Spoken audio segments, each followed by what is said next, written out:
नमस्कार दोस्तों, आप देख रहे हैं 4 PM महाराष्ट्र और मैं हूं मयूर परीख। दोस्तों, इंडिया की मुंबई में मीटिंग क्या होने जा रही है? एनडीए में परेशानी है, असहजता है। अब मामला एक दूसरे के साथ स्पर्धा तक उतर आया है। फूल नहीं तो फूल की पंखुड़ी ही सही। कुछ ऐसा हिसाब मुंबई शहर में 31 और 1 तारीख को देखने मिलेगा। बात यह है कि इंडिया यानी विपक्षी दलों के गठबंधन की बैठक 31 और 1 तारीख को मुंबई में होने जा रही है और इस बैठक में हिस्सा लेने के लिए लालू प्रसाद यादव जैसे दिग्गज नेता मुंबई पहुंचना शुरू हो चुके हैं। वहीं दूसरी ओर जब इस तरह की मीटिंग हो रही हो तो बीजेपी शांत कैसे बैठ सकती है? इसीलिए बीजेपी के नेता प्रसाद लाड ने एक प्रेस कॉन्फ्रेंस की और इस प्रेस कॉन्फ्रेंस में प्रसाद लाड ने इस बात की घोषणा की कि आने वाले दिनों में मुंबई शहर में भारतीय जनता पार्टी, एकनाथ शिंदे की शिवसेना, अजीत पवार की राष्ट्रवादी कांग्रेस पार्टी, दूसरे तमाम सहयोगी दल, इनकी बैठक जो है वो मुंबई में होगी। दोस्तों, कहने की जरूरत नहीं है कि एक और जहां इंडिया की बैठक होने जा रही है, वहीं दूसरी तरफ नेताओं की बैठक बुलाने की बात है। लेकिन यह बैठक जो है वो बहुत ही छोटे स्केल पे होगी, बहुत ही छोटे स्तर पे होगी और इस बैठक के अंदर आला नेता यानी कि राष्ट्रीय नेता नहीं, बल्कि महाराष्ट्र में जिले के, तालुके के जो नेता हैं वो इकट्ठा होंगे। आखिर महाराष्ट्र में बीजेपी और एनडीए क्या साबित करना चाहती है, ऐसा क्यों कर रही है, इस पूरे विषय पर बातचीत करने के लिए आज हमारे साथ वरिष्ठ राजनैतिक विश्लेषक और सेफोलॉजिस्ट वैभव पुरोहित मौजूद हैं। वैभव जी, ऐसी कोई मीटिंग करके एनडीए प्रसिद्धि बटोरेगी या कि उनकी फजीहत होगी, क्या लगता है आपको? देखिए, इसे मैं कहूँगा कि जो मीडिया की जो पूरी जो कंसंट्रेशन जो पूरा का पूरा एक इंडिया अलायंस पे होने वाला था, वो अब थोड़ा एनडीए को भी थोड़ा बहुत वो मिलेगी कवरेज, इससे ज़्यादा और कुछ नहीं होने वाला है। वैसे बता दूँ, इंडिया और एनडीए दोनों की मीटिंग में एक एक अंतर है। अंतर ये है कि इंडिया अलायंस जो है, ये भारत के जितने भी अलग-अलग दल हैं, ये एक होकर अपनी मीटिंग करेंगे, यहाँ पर अपना संयोजक चुनेंगे और सीटों के बंटवारे पर भी चर्चा हो सकती है, ऐसी संभावनाएं जताई जा रही है। और एक कॉमन मिनिमम प्रोग्राम बनाने के लिए कमिटी क्या किस प्रकार से आगे बढ़ रही है, उसके ऊपर भी चर्चा हो सकती है। वहीं एनडीए की जो जो मीटिंग है, वो बीजेपी, महाराष्ट्र बीजेपी, शिवसेना, शिंदे गुट की और अजित पवार गुट की होगी। अजित पवार निश्चित तौर पर एनडीए में अभी शामिल हो चुके, तो उस मीटिंग में शामिल होंगे। उनका दावा यह है कि हमारी ये जो मीटिंग है, हमने विधानसभा सत्र से पहले ही ये तय कर दी थी 1 तारीख। अब वो तो इंडिया अलायंस हमारे मीटिंग के साथ हमारी वो कोई एक मात्र कोइंसिडेंस है, लेकिन अब तक ये कभी मीडिया में बाहर आया नहीं था कि 1 तारीख को एनडीए की भी मीटिंग हो रही है। इसे मैं कहूंगा कि मीडिया मैनेजमेंट है और कुछ ज्यादा नहीं।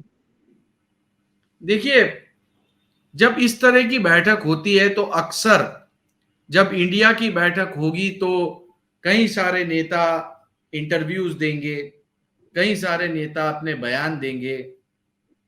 मुझे तो ऐसा लगता है कि ये जो बयान देंगे और जो इंडिया के नेता स्टेटमेंट देंगे, उनको काउंटर बाइट देने के लिए एक लोकेशन फाइनल की गई हो, ऐसा लगता है, क्या कहेंगे? आप कह सकते हो, क्योंकि कोई ना कोई तो ऐसा चाहिए जो आप जो वो आरोप लगा रहे हैं, जो मीडिया का जो उन्हें कवरेज मिल रहा है उसके ऊपर वो वो बोले, क्योंकि ये निश्चित तौर पर राहुल गांधी, एक खड़गे, नीतीश कुमार, ममता बनर्जी जैसे जब बड़े नेता यहाँ आएंगे तो सारा का सारा जो मीडिया का जो ध्यान रहेगा, लोगों की नजर और दिलचस्पी भी यही रहेगी कि इंडिया अलायंस करने क्या जरिए, क्योंकि सुना है कि यहाँ पर ये अपना लोगो भी लॉन्च करेगी। तो मीडिया तो एक जनता में एक बताने के लिए कि नहीं, मुंबई में जो सरकार है, महाराष्ट्र की में जो सरकार है वो एनडीए की है, और एनडीए सरकार है, इसलिए हम भी यहाँ पर एक मीटिंग कर रहे हैं और जो वो बोल रहे हैं उसका हम एक उत्तर भी दे देंगे। ये एक पॉसिबिलिटी है, ज्यादा कुछ नहीं है। हालांकि बड़े स्तर के नेता आ रहे हैं, ये केवल महाराष्ट्र स्तर के नेता है यहाँ पर।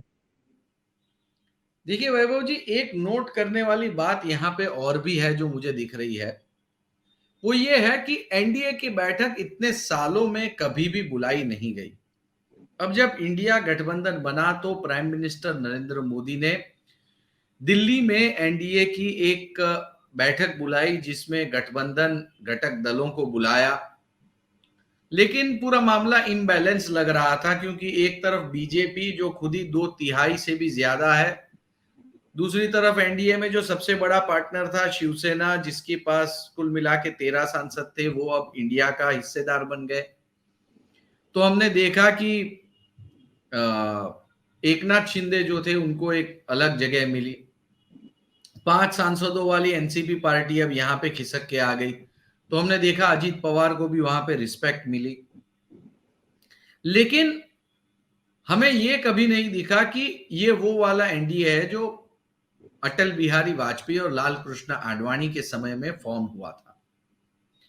अब की बार जो महाराष्ट्र में एनडीए को बैठक करनी पड़ रही है, आपको क्या लगता है इसका एजेंडा क्या हो सकता है? बच्चू कडू ने जो स्टेटमेंट दिया उसका जवाब कैसे देना है, या फिर कह लो कि छगन भुजबल जो है उन्होंने जो सरस्वती माता की मूर्ति पर बयान दिया है उस पर बीजेपी के ब्राह्मण नेता क्या कहेंगे, या फिर अजीत पवार प्रेस कॉन्फ्रेंस करके अगर कोई दावा करते हैं तो उसको रिजेक्ट कैसे करना, इसकी प्लानिंग हो। आपको क्या लगता है एनडीए के पास क्या बचा हुआ है महाराष्ट्र में चर्चा के लिए? एजेंडे पे क्या हो सकता है? देखिए, एजेंडा क्या हो सकता है ये तो गैसिंग, ये तो महज गैसवर्क है, क्योंकि ये एक एक ये हो सकता है कि एक कॉमन मिनिमम प्रोग्राम बना के 2024 के चुनाव के लिए एक तैयारी वो भी कर सकते हैं। हालांकि ये तीनों का गठबंधन एक साथ रहेगा या नहीं रहेगा, ये भी एक प्रश्न चिन्ह है जो 2024 के विधानसभा चुनाव में। तो सीटों पे ये बंटवारों की चर्चा कर नहीं सकते। तो ये किस मुद्दे पे, क्योंकि इनके पास वो पावर ही नहीं है जो कि ये सीटों के बंटवारे पे चर्चा कर सके, क्योंकि इनकी अंदरूनी लड़ाई भी एक अलग लेवल पे है। वो ये सब कुछ तय तो दिल्ली में होता है, एनडीए में वो शक्ति नहीं है कि ये यहाँ पर कुछ कर पाए। लेकिन एक चीज तय है कि इंडिया अलायंस ने जब से ये अपना ये जो गतिविधियां की है उसके बाद आज आप एक देखिए, आज एक केंद्र सरकार ने 200 रुपए पेट्रोल, 200 रुपए गैस सिलेंडर पर कम कर दिए। तो ममता बनर्जी का एक स्टेटमेंट है कि इन 2 बैठकों में 200 रुपए कम हो चुके हैं।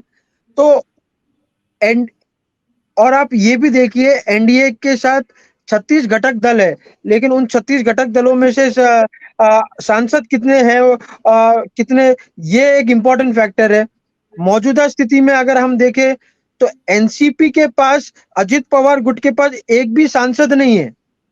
अमोल कोले जो है वो वो एनसीपी शरद पवार के साथ है, सुप्रिया सुले खुद उनके साथ है, सातारा के जो सांसद है वो उनके साथ है।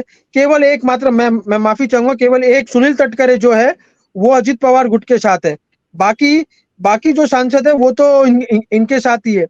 तो किस मुद्दे पे वे चर्चा करेंगे, क्या उनका, क्योंकि आप एनडीए की, अगर आप जब से शिंदे के साथ ये शिंदे की मंत्रिमंडल में शामिल हुए हैं अजित पवार, तो कई बार तो ये भी हुआ है कि जहां अजित पवार मौजूद होते हैं वहां पर एकनाथ शिंदे नहीं पहुंचते, और जहां एकनाथ शिंदे पहुंचते हैं वहां अजित पवार नहीं पहुंचते, जबकि वो मौजूद एक ही सिटी में रहते हैं।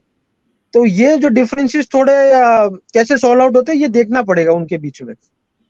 जी, बहुत बहुत शुक्रिया वैभव जी, आप इस शो में आए और आपने डिटेल में बात की।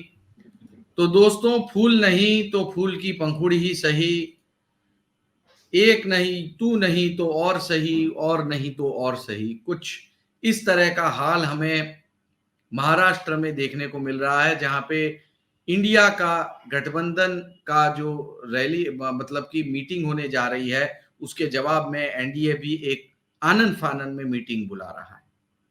दोस्तों, आपको क्या लगता है एनडीए की इस मीटिंग से इसकी फलश्रुति क्या होगी? क्या वो डिफरेंसेस मिटा पाएंगे या उन्हें क्या मिलेगा? आपकी जो राय हो वीडियो के कमेंट बॉक्स में लिखें। वीडियो पसंद आया हो तो लाइक करें, दोस्तों के साथ शेयर करें, चैनल को सब्सक्राइब करना ना भूलें। बहुत बहुत धन्यवाद।